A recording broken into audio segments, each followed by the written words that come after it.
All right. Looks like we're live. Yay. Yay! Welcome, Marie Tredway, aka Nurse Trini Campos. It is so Filipino. I'm It sorry. is. Her full name is Trinidad. Right, right. Well, okay, let's back up a little. You are, I've been reading, how do you call this? Your resume. Hmm. You have a theater background. You have Yes. dance. The girl can dance, okay? So have you done anything like dance professionally before doing television or in a company? Is that the right word for Yeah. dance? So I started taking dance lessons when I was um 3 years old, and so I was in dance classes all up into middle school, and then in high school I joined a dance troupe, and we would go compete and we would perform and do all of those things. And then when I came to Chicago 10, 15 years later, I went back to school and I got my dance minor. And so by that time, I kind of threw away my 20s in the sense that I didn't get to explore the dance side, which is usually that, you know, 18 to 25 is kind of peak dancer, Right, right. professional dancer training or performing. But taking my dance minor and all of my dance experiences, I've choreographed a lot of things professionally, as well as used dance a lot in my work, a lot in theater, and a lot of, just even like on film, we have to finagle our bodies and stuff. And I'm grateful for my dance experience of learning to twist around the cameras. Right, Literally just right, did that right. yesterday. Squeezed myself into a corner so a camera can get a shot. Right. Well, other than dance, you mentioned theater. Mhm. Uh, what kind of theater is that? Is that musical theater or stage directly theater? No, stage theater. My mom's a wonderful singer. My daughter's a wonderful singer, but I missed that gene, and I think that's why I was dancing and not singing. I'm sorry to disappoint all my Filipinos out there, but I don't sing. Maybe I can carry a tune, but that's not my main forte. So I did theater uh, performance at my community college, and then got a full ride to my 4-year college. And then I had a theater performance major and a double minor in communications and dance. So I did 6 years of theater training. And then when I started working professionally, that's where I started as theater. I always thought I was just going to do theater plays, and maybe choreograph or direct some musicals, which I've done. So I did maybe about 2 years of theater in Chicago and Milwaukee before I got my agent, and then started auditioning for film and TV. So it started in theater. Now, do you belong in a certain company and how do you call this? I'm sorry, can you say that again, Amy? I think Do you belong in any theater company, Chicago? um, not not officially. I used to work with Three Brothers Theater up in Waukegan, because that's where the area that I'm in. I used to do a lot of projects with them, but then once the shows happened, it was really hard to kind of divide my time. But I try to. I don't have like I'm not an ensemble member in any huge like specific company, but I found that I gravitate myself towards projects and companies that lift up marginalized voices and underrepresented groups, such as, Black, Indigenous people of color, or women, or theater that's really doing some challenging and like thought-provoking work. I've noticed that anytime I kind of attach myself to a project, it comes from there. Um, so, so not necessarily a member, but I've noticed that that's kind of my theater niche, if you will.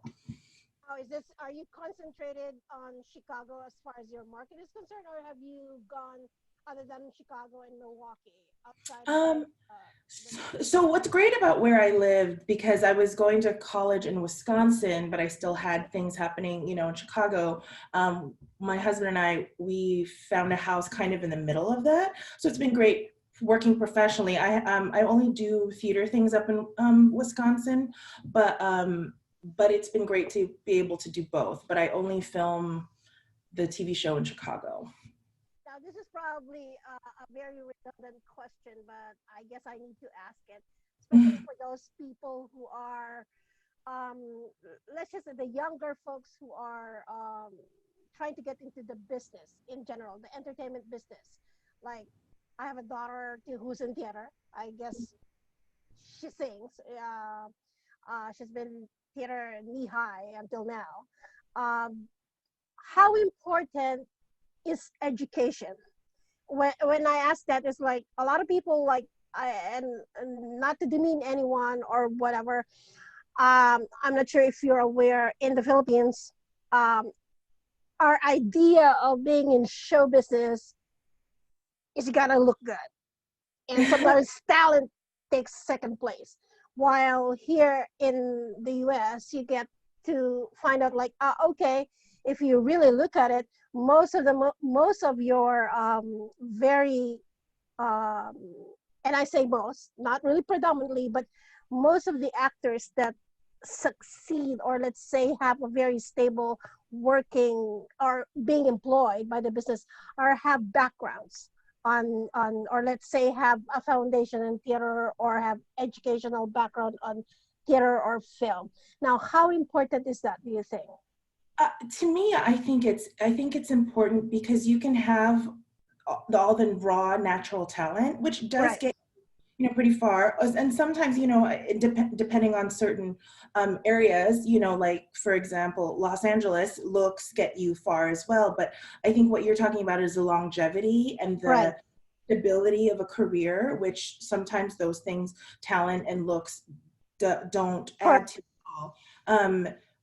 So education is really important because you need to channel that raw talent, and you need to channel the ability and the passion into something where it reads well on stage and on screen. And you can only get that by learning. Learning. Right. And it doesn't necessarily have to be college, because secondary education is a privilege, and not a Right. lot of people can have access to that or have financial possibilities for that. So even taking a acting class or community college is where I got my start. Finding the places where you can still learn, I think is important. So in that sense, education in any format, college, a community college, acting class, a community theater, you are always going to be learning. And I think that's highly important in cementing a career that is going to take you along further away. Now, would you agree it gives you more options too, other than like a fallback? If you know, I remember watching a James Corden thing, the sing along in the car, Mm-hmm. when she asked Jesse, when Mm-hmm. they have all the Stody Award winner, and he asked Jesse's like, oh, which do you love best, money or theater, that kind of thing. So you as an actor, I know that you direct too. Mm-hmm. Does that give you a fallback because you've learned all the craft by itself in school, that when you go like, okay, I can tap her as a director, I can tap her as a writer? In a way, yes, because I think that, not just learning your craft, you're learning real life experience of what it means to postgraduate, get into an industry that doesn't pay well. Theater does not pay well, but Correct. you learn, then this was hard for me too, as a daughter of first generation Filipino Americans, is Uh-huh. that American dream is do something that you love and get paid well for it. That's not what's going to happen in theater. You have to, Yep. you have to adopt a different mentality of saying you have to do what you have to do in order to do what you love, which Correct. is you got to work those jobs that you can work around your theater career. You got to find financial stability in something that can still give you the flexibility to do what you love. And I think in that sense, it's very important to learn that, burnout is such a huge thing in our Yeah. industry, Mhm. or like the grind of auditioning and not getting cast is such a Yeah. mental wear and tear that I think some sort of learning model, if it's school or if it's or learning from your fellow peers or learning from a class, that's just part of the job, and learning how to adapt is really important. Now you talk about your being a first generation Filipino American, and I love that you said that, you know, typical Filipino parents, our generation, they're so honed in, like, okay, you gotta go and get a 9 to 5 job, you know, how did you explain that to your folks, that this is what I love to do, and it's not gonna be easy? And some people who know me, who are watching this, have probably heard this story before. But my mom's Filipino dream of me being a nurse is why I went to community college. Right. Like I said, in my 20s, I kind of lost my way. I wasn't going to school. I was a single mom. I was struggling in a codependent relationship, and I was struggling with my own things. And so I literally left California to move to Chicago to kind of restart. And so my mom said, why don't you come here? I can help you, I can help take care of the baby, and then you can go back to school to fulfill my dream of you being a nurse. Oh, okay. And I got it because, when my daughter was born, the nurses, particularly one, she was half Filipina, and I'll never forget her and how well she cared. So I was like, I can do this. I'm intelligent, and I know I can do that. But it was the first day of my community college when in my English class, 2 people said they were auditioning for something in the theater department. Right. It just took off from there. So I was trying to balance both. And then it was maybe halfway through my college career. I was 2 prerequisites away from finishing up like my prereqs for a nursing program. And a mentor at school said, you're not only good at this, but this can be a profession for you. Like, I think as Filipinos, and as like people who, or anybody who comes from like a, not so financially well-off family, things Yeah. like this are considered like hobbies, like the Yeah. art or hobby. Exactly. And so I never knew until then that performing could be a real career. I always thought that was something that was like for movie stars or something unattainable. And it wasn't until I went to community college that I said, okay, this is not only something that I'm good at, but a viable thing that I can do. And I will make sure that no matter what I'm doing, I'm supporting that career. So that's when I told my mom, I said, I'm not going to do my nursing program. I'm going to pursue theater full time.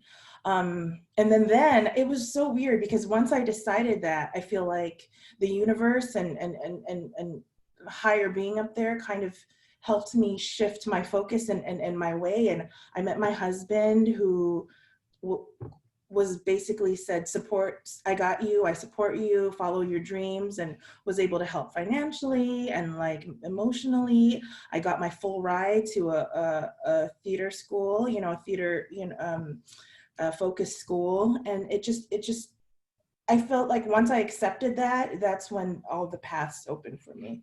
But even then, I'll never forget this, that I had like a really huge lead role in one of the shows, and it gotten so many reviews. I ended up winning like a national award. And my mom said, I love you, you're so talented. And I thought it was going to be like, oh my gosh, she's smiling. So she goes, but before I die, can you just finish your program? Okay, that's hysterical. You're gonna kill me for saying that, but it's true. I mean, I said that, and I said, "Oh my gosh!" But now it's kind of like sweet revenge, because now I'm a nurse on TV. On TV, I'm like, hey mom, at least I'm playing it. I'm doing it both. No, You see me as a nurse, and I'm still doing what I love to do. It's right, just exactly. I told my medical advisor that. I told the cast that my first table read of like my mom. I was like, I'm actually living my mom's dream right now, one way or another. And so the medical advisor on set, anytime she does something that shows me how to like do an IV or do, take some, she goes, we're going to make your mom proud. It's great. Oh my God, that is so cool. At least, your kids watch you on TV. I jot this down last minute. Your kids see you on television. Do they get like, that's my mom? Because like, it's my mom. Or Yeah. are they just nonchalant? Yeah, okay, fine. She's there. She's on TV. She's on No, my every Wednesday.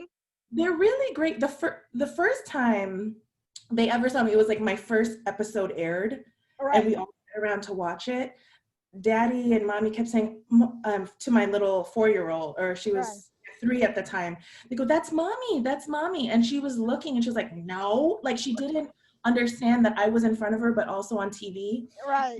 And until a day later when I was like watching on Hulu again, because you know, that first time everybody's screaming and like, Right. Right. yeah, so I was like, okay, now I can sit down and watch the actual episode. You could see her eyes, like it was like a light bulb of like, mommy, a doctor, mommy, a doctor. And so now every time she sees even like the Chicago Med sign, she goes, mommy, doctor, mommy. She upgraded you. She promoted you. Know. You know, she just thinks like everybody's a doctor up there. But my 12-year-old is really proud. Actually, I think she told me, well, she did. She interrupted, like, not interrupted, but at the end of the class, the teacher was like, do you have any questions? She goes, no, watch my mom on Chicago Med today. That's your plug. Yeah, and it turns out her homeroom teacher is a fan of the show. So she said, oh, amazing. So now her school knows that I'm at Chicago Med. Chicago Med. At least you have a fan base from Chicago Med. Yeah, exactly. From her school. So, exactly. Okay, you were going to Chicago Med. Obviously you auditioned for it. How Yes. many were you in the row auditioning for it? I gotta ask, because like I was talking, you know, I know there's long lines when it comes to auditioning for a speaking role, let alone in a background actor, but you know, for a speaking role, how competitive is that? It's competitive. And so I have a little story for that. So my first Chicago lead role, and it was a small company, but it was a beautiful role about somebody from Hawaii, a reformed drug dealer, a drug addict turned drug dealer, called Honey Girl. And it was set outside on the Hawaiian beach, which our set was Lake Michigan. It was a really, really wonderful play. But I got my start there because a casting agent for the One Chicago shows came and saw me. Okay. And that's how I got my break into film and TV. And for about a year, so one casting agent does Chicago Fire and Chicago PD, and another agent does Chicago Med. So they're 2 different companies. Both of the agents from both of the agencies came and saw the show.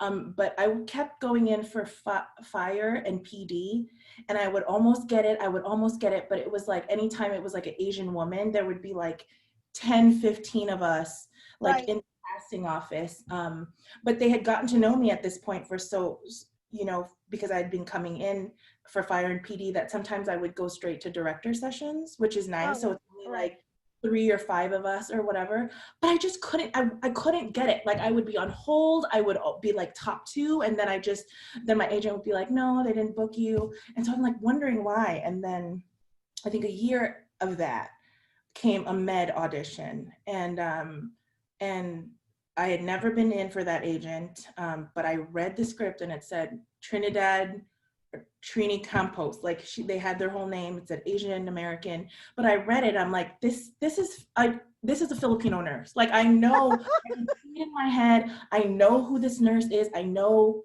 what she's gonna bring to the hospital, and it's like one of those things where you know it, like you know this person, like just as Honey Girl in that play that I was just talking about, or just a couple of the other play in the college, like I knew who that person was. And so in my heart, like I was like, I'm gonna kill this. So I went in for that for the very first time. That was on a Wednesday. I got a call back Thursday. I booked the show Friday. So it was like within 3 days.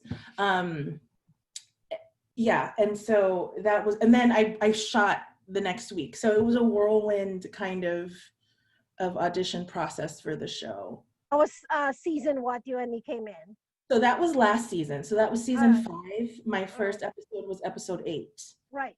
So season 5, episode 8, and she was introduced in the show. She had several, like I had several scenes with kind of everybody to kind of integrate me into the show, but the whole episode was basically, me being the new nurse being yelled at. It's like my True. That initiation process of Chicago Med. But right. I'll never forget it. And it's been such a special experience working with the show, and then also knowing that the casting agent for Med was kind of saving for the role. She like told me, she was like, I haven't been calling you in because I don't like you. It's because I knew I was gonna save a special role for you. Because I don't know if you know this, but anytime you book, like if you're a Chicago actor, and let's say you book like a role of the neighbor or something like that, and you say, oh, there's a fire over here, or help, we need a if you even book that one role, you can't work in any of the Chicago shows for 2 years, That's just true. for Yeah.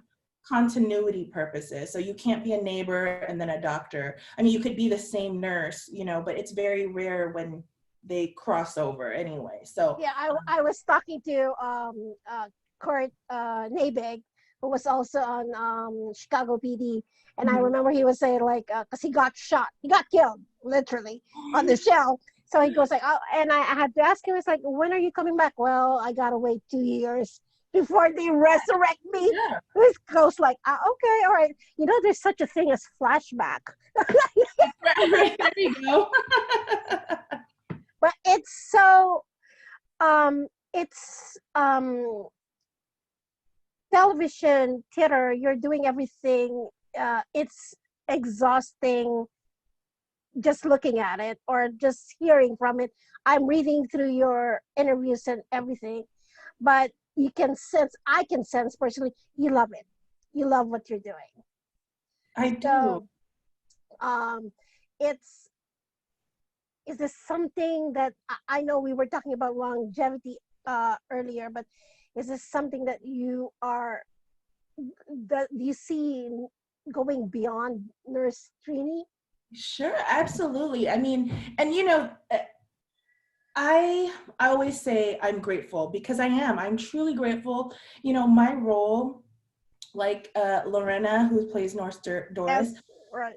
it's very Sassy. We call her Sassy. we're complete opposites. Oh, Yeah, she's the sassy one, and I'm always like the worried, concerned one. We play it together really well. But it's great because our roles we're always there. We're there pretty much every episode. But because of that, sometimes we don't know, or not glorified background, but like right. we're not the ones, usually like filling out the story or being the storyteller. We're just kind of there to support, and that's okay. But there's opportunities too outside of like shooting schedule, to do. Sometimes I've been in auditions for commercials and stuff like that, and so there are options, but because my family's here, I'm never gonna like for the any sort of near future moving to LA or moving to New York. It's just possible for me. So I do have to stay here, but I do feel like there is still other opportunities for me. I don't think that Med is end all be all. But we do have 2 more years after this season, so I'll be here for a while. But hopefully like maybe movies or commercials outside of the shooting schedule is always a possibility. I know you guys have gone through a lot. I mean, Hollywood in general went through a lot. Let's just say it that way. When it comes to the pandemic, it affected everyone. I remember watching Patrick's interview. It goes like, it's so nice to come back because having a structure. All of a sudden, you come back, and or Dick saying in an interview saying like, it's trying to relearn to be an actor again. Yes. How was your 6-7 months of not? Did you just stay home, quarantined, or like a creative person would be creative, would find ways to do it. But how did you deal with the pandemic? And well, and that's tough because yes, absolutely, creatives always feel the need to do that. But I think especially in the beginning with the pandemic, and there was so much unknown, it made me turn to comfort. And so I really tried to find ways to like keep my anxiety like calm. And so I really turned to like comfort eating and like organizing the house. spending time with my family, like quality time with my family, because my husband before that was working 60 hours a week. You know, I was shooting med. I was also doing my muggle job. I was bartending and serving at a local restaurant. So we were doing all of that. And then I was shooting the show. I was choreographing a musical. And then I was also directing my first equity gig right before everything shut down. So it was go, go, go, go, go, go, go. And I think what the pandemic helped us do was kind of just sit and like really cherish this special time where there's nothing to do out there. We could just be home. And so I wanted to make sure that our home was like, wasn't a prison, and that it was comforting, and that it was inviting, and that we wanted to stay here. But after 6 months, I was like, okay, I gotta work. I gotta get out of here. Yeah, but then right around that time was when all of the people on Med, there was like a hiatus Facebook group, and our producer would kind of keep us in the loop of things. So that was really nice, something to look forward to. Like figuring out like, you know, all of the COVID protocols that would help us go back into production. So having that update was really nice. So I wasn't like, oh, are we gonna have a job next season, you know, so. Do you guys, I know that you guys are going through the protocols of like, you know, getting tested before filming and then getting tested again afterwards. Does that slow down production? Or do you have like longer days? No, you know what's funny is that it clips more because we're on such a time schedule now, to where like I think Tori and I were talking before, it's like, why weren't we doing this before? Like right where exactly. It was just like, because we have to, because you know there's strict place like times now where we can only film without a mask for so long, or be without a mask for so long, and we have to stick to like sanitation protocols. So because of that, it's like everybody's kind of learned to move at a faster clip. I mean, if there are scenes that do call for like longer times, of course, things always get behind, you know, but it's been a lot more efficient actually because of the new protocols in place. Now I'm sorry, I didn't mean to interrupt you, but is it easier? Is it easier for you because your set is more contained compared to the other two Chicago's? You think it's easier for you guys? Easier in terms of filming? Yeah, filming. Yeah. You know what? Yes, in a way, because we don't have to worry about transporting everybody to the location. Everything kind of just stays in one or two or three sound stages, and then, you know, extraneous little scenes are outside if necessary. So in that sense, yeah. But I think because we're indoors and not outdoors, I think there's also more protocols and more stuff in place because everybody. So like even when we're sitting down after some time, a really great coworker, Frank, he turns on this huge like HEPA filter purification thing just to like clear the air. So that's going on at the same time. And my coworker and I were just talking about how we're very like touchy people, and it's so hard to like not want to hug everybody when you see. So there's just things that, you know, it comes with the territory. It's all one big learning process, but it's definitely different. But you know, we're all just grateful to have a job, you know, that of course we here, and we will make do, and we will try to put forward the best production that we still can, you know. Now, how prior to filming your first episode, coming back to the season, were you guys like informed as far as obviously you did your first read, but were you guys informed, or like, okay, these are the protocols that's going on in other hospitals right now? We want it to be as realistic as possible. Were that discussed coming into filming?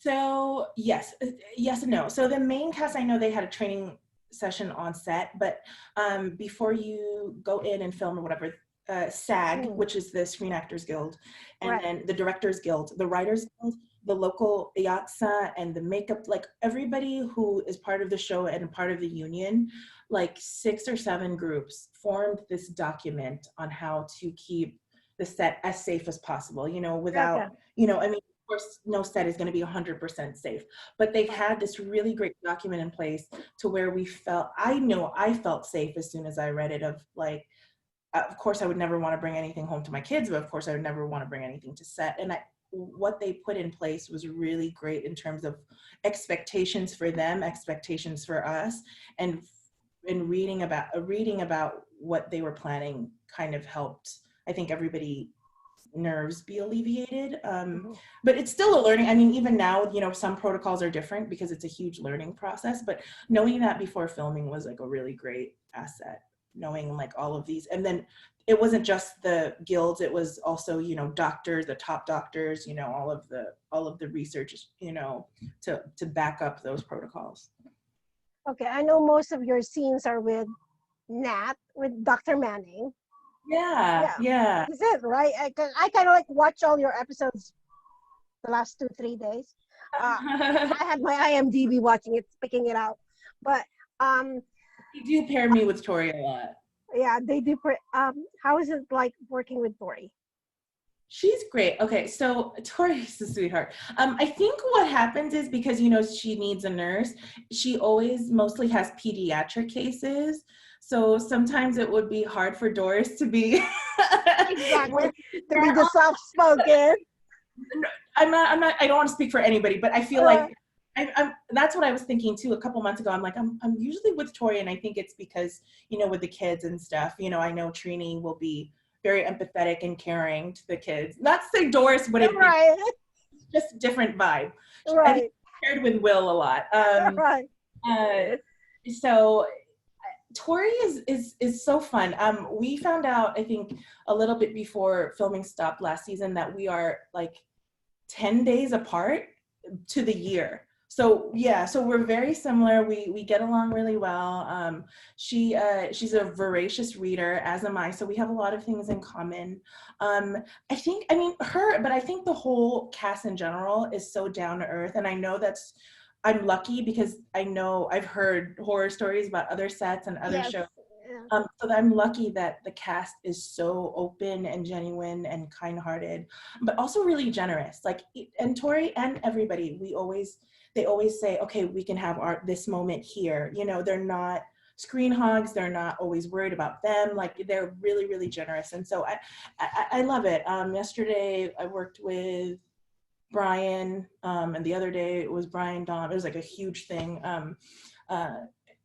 And I worked with Lorena yesterday too, and everybody is great. I know that people are always like, I want to know the tea, but there's no tea. Like, no, there's no tea, exactly. And we're not gonna put you in a position to anyway, or we're both gonna lose jobs here. But yeah,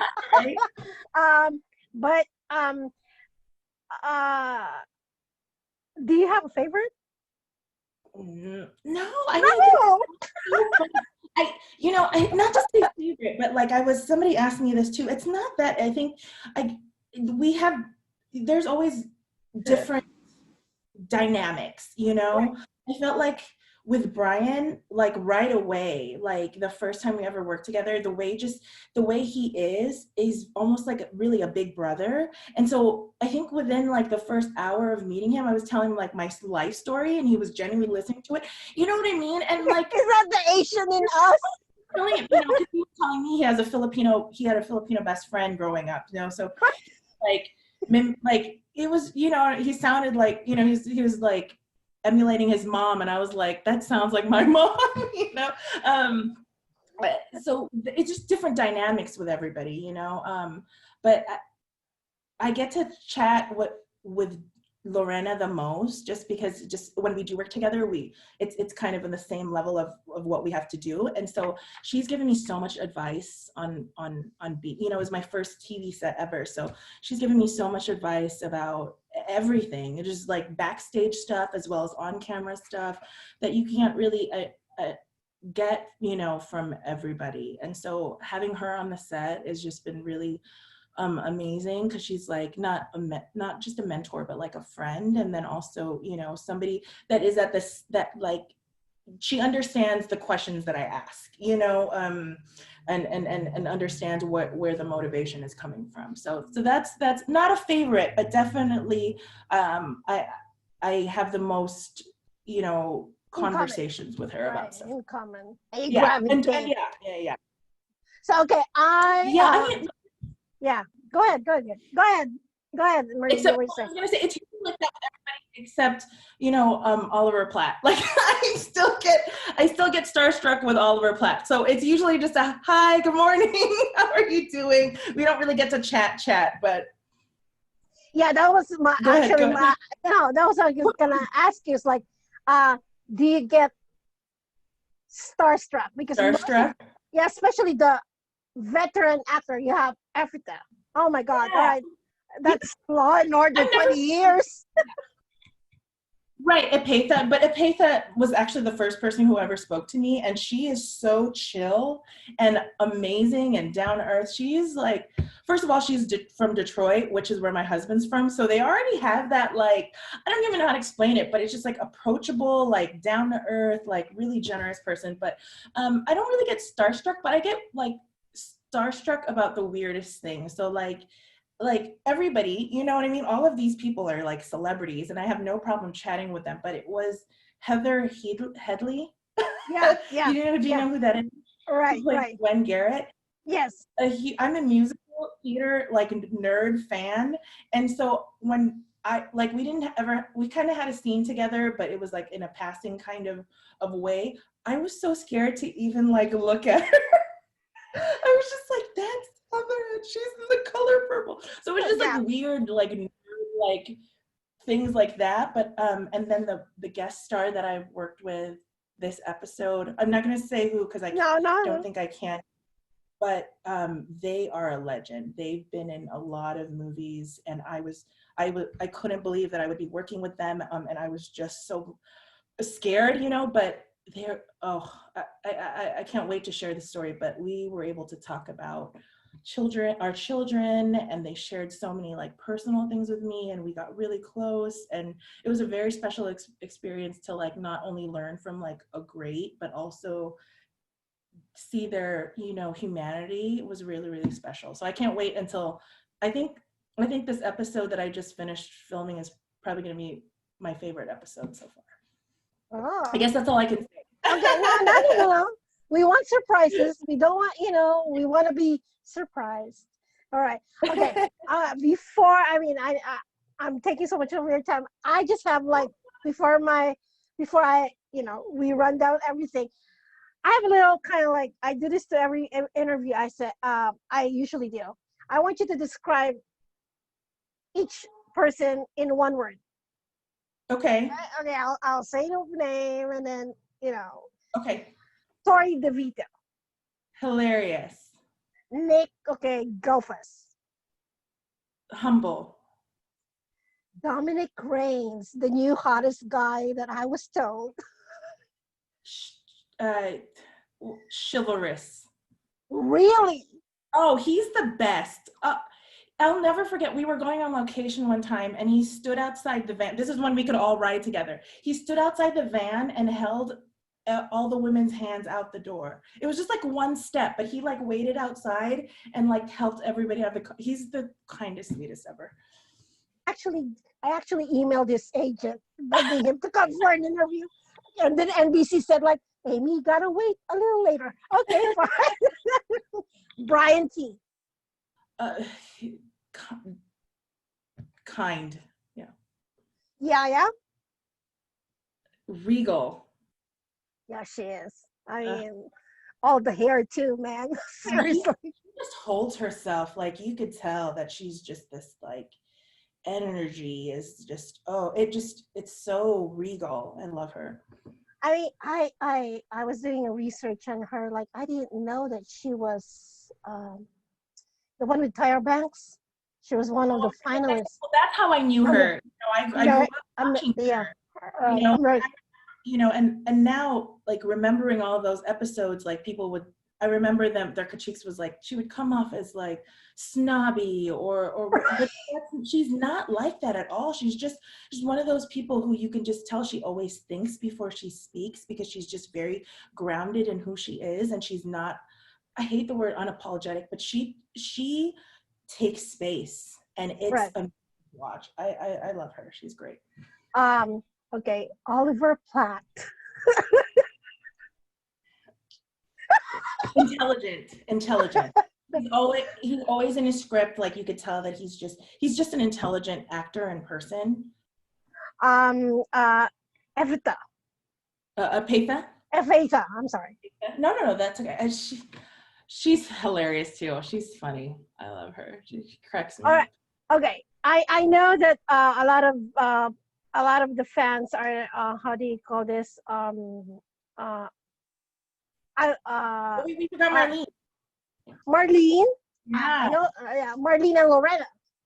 Oh yeah, Marlene. So Marlene is eloquent. She speaks French. Did you know that?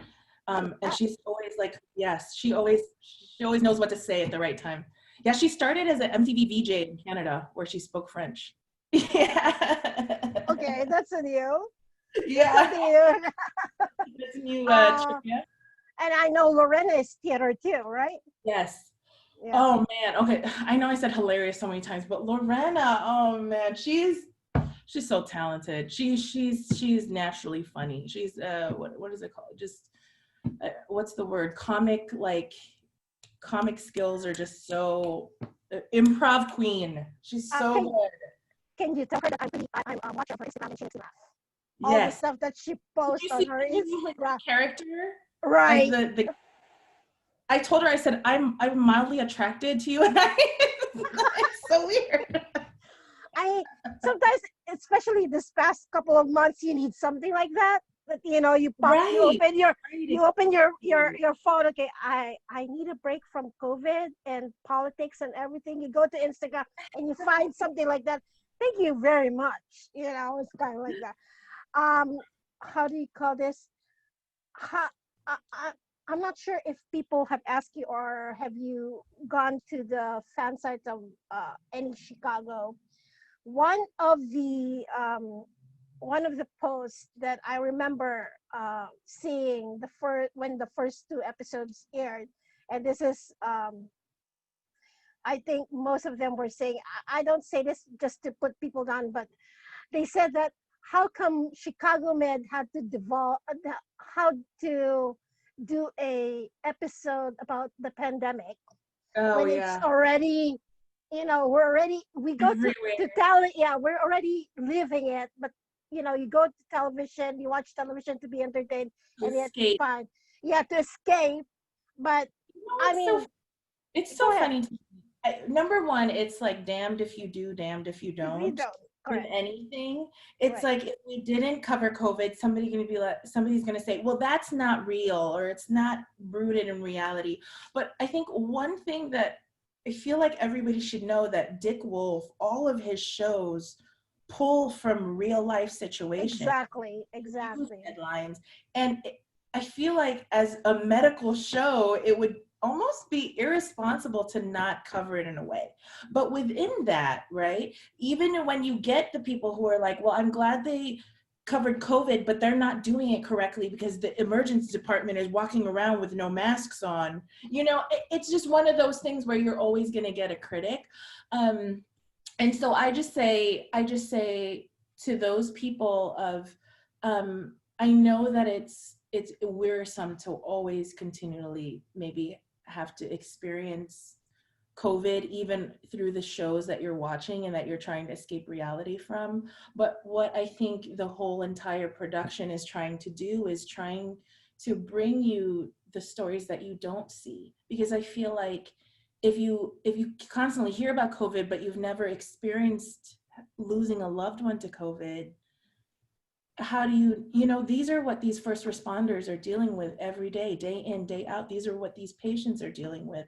And if it is too close for you, if it is somebody that you lost COVID to, or you experienced COVID yourself, and it's a little too real, I understand that too. It's a little too raw for you and it's a little weary. I understand that too. But hopefully we can just bring some solace or some comfort to those people who feel like they get to experience that and they haven't experienced seeing people's like human nature to care for one another is what we ultimately it's about like kindness and humans caring for each other. I think that's I guess at the end of the day what we try to do.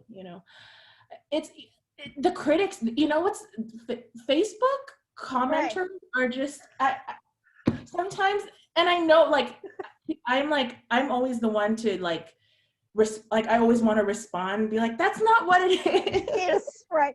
Sometimes you kind of like, I mean, Even if I say that, they're gonna get mad at me for saying something, you know. So it's just like, I just leave it alone. I mean, I moderate a couple of Facebook pages, and the comments from fans, all those, you try not to be critical about it, but then sometimes kind of like, okay, guys, it's television. Yeah. All right, let's just sit back and let Yeah, it roll. and It's TV. otherwise you would watch like a real life medical like documentary or something like that.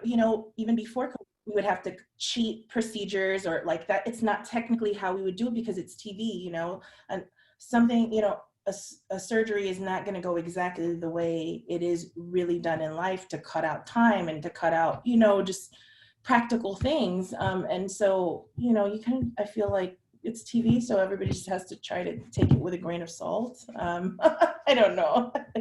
Yeah, But like I feel like Met is super realistic compared to right. some other, shows. Yeah, but I mean, most of the medical shows that came back for the new season, especially the medical show, like on other networks, they did hit up COVID because you can't really get away with Right. it, or it's not kind of like it's so superficial and not talk about it. And like what you said, it's not gonna be. It's so irresponsible if you don't even talk about it that it exists Right. at all. Exactly. So, Exactly. So, do you have a kind of can't like please. do you have a wish list for Nurse Trini? If Dick Wolf is gonna come to you and say like, "Hey Marie, I need some ideas. What do you want for Nurse Trini?" I don't think the writer who originated my character, I haven't seen him in a while. I'm not sure if he's writing for another show or if we just haven't gotten an episode from him yet. But he based my character on a real life nurse named Trinidad, whose nickname is Trini, in LA. Because Filipinos would come up to him before that and say, what would make your show authentic? A Filipino nurse. Because there's Exactly. no hospital in the US that does a Filipino nurse. And so when he got the opportunity to create a character, he knew that she was going to be Filipino and that it was going to be kind of loosely based on this nurse that he knows through his family named Trini. And so, in talking with him, which was fascinating, and I'm super grateful because I knew before I even talked to him that this woman was Filipino, this character was Filipina. And so in talking to him, he said, yeah, so if there's something like you know that you pick up on and say, oh, I think this would be really great, maybe I could speak some Tagalog, he said, let me know. Of course, a pandemic happened, so I haven't seen him in a while. So hopefully that invitation is still there later on down the road. But I would love that, even if it's like a Filipino patient came in and I have to translate or something, Right. or That nice. just a small, yeah, like they're starting to do that, hopefully with like, I think Doris has like, there's a little more backstory, that sometimes that they develop with these recurring characters, they did that, sometimes with, I think Nate or, Dr. Lanik or Dr. Latham, so Yeah. I think the possibility is always there. So it just depends, at this moment, it depends on the writers, it depends on the track, the journey of the season. But yeah, I would love to do that. Like I said, this episode I just wrapped is probably like one of the biggest in terms of like you get to see who Trini is. So I'm really excited for everybody to see this episode because I do have more to do in this last episode. So it seems like the journey is going up for her. This is we're talking about what episode number what? I just finished episode 5. I just shot episode 5. So I wrapped. They have a couple more days on episode 5, and then we're gonna film hopefully one more episode before break. Yeah, I think I heard like talking to my people that I know from PD that you guys are trying to squeeze in even before until Christmas to work in, just to make up for lost. And that's always the case. Even though we typically take a break right around before Thanksgiving, and then we were still shooting until Christmas break, which is usually like 2.5 weeks. So hopefully, barring anything, we're still slated to shoot at least one more episode after this before break. I don't know if Chicago Med is being aired on in the Philippines, but I still have to. actually. I mean, I know Chicago PD is, but I'm not sure if they're airing Chicago Med. Should they air Chicago Med and people would find out Filipino directors and producers in Manila, or yeah, in the Philippines in general, hey, and knock on your door, hey, Marie, I'm here to see you. You have a role for here. Is that something? Sorry, can you say it one more time? Sorry, you were breaking up, Amy. The Uh, last part of it. Writer. if a Filipino director or a producer would knock on your door and say, like, we'll fly to Manila, the Philippines, for a role specifically made for you, would you do it? Absolutely. Are you kidding? You know what's that's always like it's always in the back of your head of like, okay, I can go home and like represent that way too. And I struggle with that sometimes, in the fact that like when you meet me in person, a lot of people don't realize that I'm Filipino because I'm 5'9". I'm more muscular, and I was a dancer, so I even carry myself even taller. And so a lot of people sometimes don't realize I'm Filipino. Even one of the I don't know if you remember from the first episode, her name is Alize in real life, but she played Kelly Lou in the first episode. Yes. She's yes. Filipina. And so I met her and her dad waiting for lunch. Yeah, waiting for lunch. And I feel like I could always tell if somebody's Filipino, So I said, "Are you Filipino?" They said, "Oh yeah." And I said, "Me too." And he was so shocked. And I said, "Yeah, no." I said, "Ako then." And he was like, "Wait, what?" And so, that's always hard. So like, not only am I taller, I'm more big boned, but I'm not like I'm not pute, I'm not like mixed, with half white, which is usually, I feel like, all of the Filipino superstars at home are like that. Yeah, so absolutely, like if they want me in different representation, I would love to go. I would love to represent and work, back home. So before I let you go, first of all, I want to say thank you from the bottom of my heart. Thank you for responding to this Thank you for having me.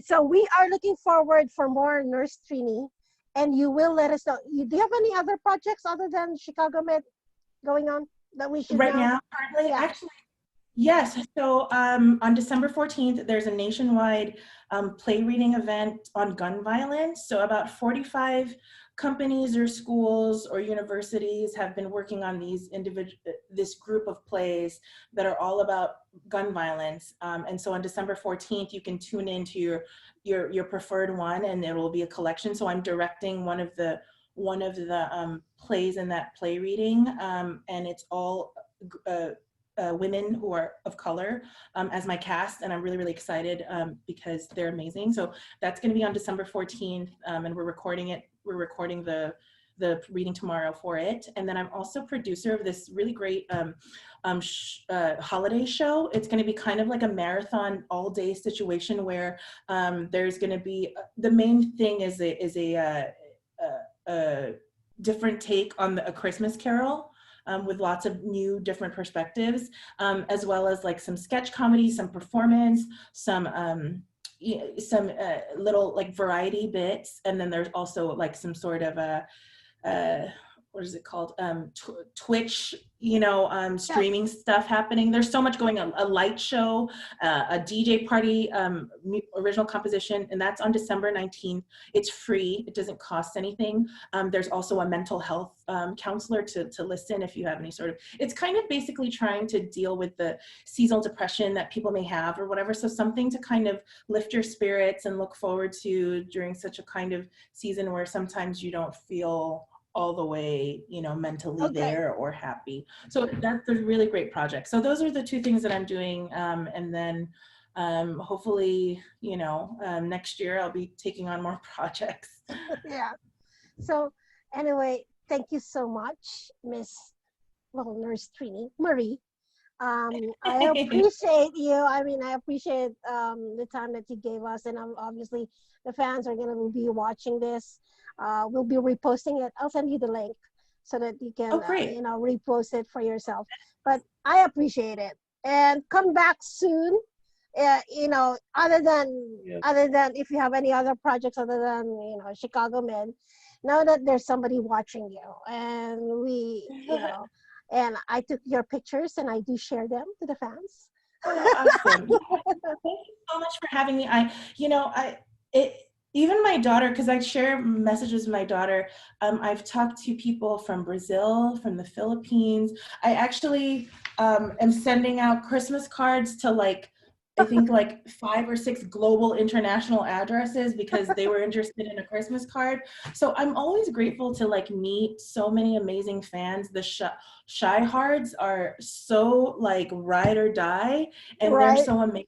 And you know, I still feel privileged. Like, I hope I will never get to be a celebrity where I don't remember to be grateful, because it's so touching to me that people are not only watching me, but they say I'm a fan, or you know, we love watching you, because that's important, you know, that I can get to know people through my work. That's all I can ask for. So thank you for having me, and I always appreciate opportunities like this. And watch yourself in another language. That's interesting. Oh yeah, no. One more story. I actually met the person in who dubs Nurse Trini in Germany in a German voice. Isn't that hilarious? She like messaged me on Instagram. She goes, "I'm German Nurse Trini," and I just thought it was the most like coolest and hilarious thing that like there's somebody in Germany watching my mouth and like dubbing German, Right. and there's watching me in Germany. It blows my mind. I mean, that's something probably you should. I mean, I will try to ask that because sometimes the fans do send me stuff that they Mhm. sound like this in Italian. That they say, "I'll try to find you. I'll try to Oh, find you for amazing. I would love to the." see it. Yeah, I asked her, I said, next time you see it, please record it for me. That's just like that's how you see how global the thing, how global the show, and you know, there's always a Nurse Trini somewhere. And I know that it makes up the cast, and the cast do look good, and they look good on television. But I usually believe in like, um, you know, there are people. You know, when we were doing 50 and Magnetia, I usually say sometimes it's the people around them that makes them look good, It's and true. It's it's true. it's you know it's people like you that makes them whole, makes the show whole. Because if it's not, they're just no offense to the main actors, but they won't. They'll be, especially doctors. They need nurses. Come on, let's be True. realistic It's about very it. true. So And T, who's the director of that last episode I was just in, everybody kind of knows him as Bubba from Forrest Gump. right, Um, he's been my director. That was my 3rd episode with him, and he is so great at not only thanking the main actors, but all the supporting actors, the people working behind the scenes. He brings an awesome energy and is always so great about like thanking everybody. And that's the stuff that I always try to remember in my career, that the person that's bringing you a water is the same person that could be directing you 5-10 years from now in a major motion picture. And so I just try to treat, not because you're getting something out of it, but it's just common courtesy to just treat everyone the same, because ultimately they're there to support you. So that's just, I feel like a mantra that I always live with and work with. So just be kind to everyone. well, thank you again, Marie. And I have to say this in Tagalog. It's like mabuhay ka, Oh, and it goes like I mean, I know there's some Filipino actors that like struggle in making and breaking through the American market, and I'm really proud of like being able to talk to people or actors like you that are able to break through it, and it's really heartwarming. And it goes like, that's why I said like, oh hey, I'm proud to be a Filipino when it comes like that, and gosh, that's no, that means a lot for us. And want to see you guys, and that you succeed. And it's not easy because its competition is really, really there. So for you guys making it, recurring or not, we're proud of you. Thank you so Don't much. That cry. means, All right, no, do not I'm cry. so emotional. My husband's gonna be like, "Why are you crying?" But I no, but because it touches my heart, and I'm so thankful. Thank you so much. Well, we are gonna be in touch. Let me Yes. know if you need anything, and Okay. have a happy holiday. Thank you Happy again, holidays. and tell your daughter, yes, you can be a doctor. Absolutely. Or an actor, whatever she wants. Okay, yeah, okay, she can be doctor. And good Yeah. luck to your hearing twin. And Oh, yes. you know, Thank you so much. Thank you. Yeah, I'm learning from her as much as she's learning from me. So. Thank you, Marie. Have a good one. Thank Have a you. nice weekend. Bye. Thank you. Bye-bye. Bye. Ingat ka rin. Bye-bye.